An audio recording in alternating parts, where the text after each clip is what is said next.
শেরপুরে বুধবার বিএনপি জামাত সংঘর্ষে এক জামায়াত নেতা নিহতের পর এলাকায় উত্তেজনা বিরাজ করছে। সেখানকার সবশেষ পরিস্থিতি নিয়ে জানবো। আমাদের সঙ্গে যুক্ত হচ্ছেন সহকর্মী সুলতান মাহমুদ কনিক।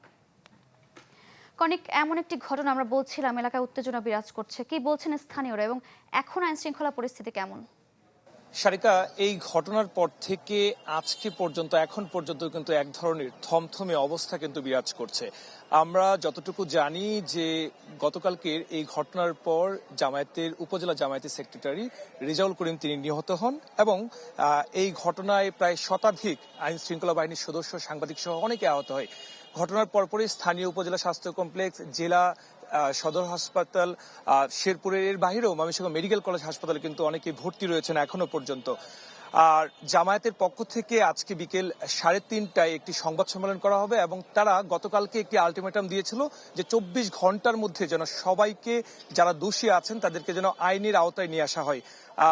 বিকেল 5টায় জানাজা সম্পন্ন হবে। যিনি মারা গিয়েছেন জামায়াতের সেক্রেটারি রেজাউল করিম, উপজেলা জামায়াতের সেক্রেটারি, তার বিকেল 5টায় শ্রীবর্দিতে তার নিজ বাড়িতে সেই জানাজা অনুষ্ঠিত হওয়ার কথা রয়েছে। তার গ্রামের বাড়িতে জানাজা অনুষ্ঠিত হওয়ার কথা রয়েছে। তো আমরা সেই জায়গাও যাব এবং দর্শকদেরকে সেই আপডেট বিষয়গুলো দেখানোর চেষ্টা করব। অনেক ধন্যবাদ আপনাকে।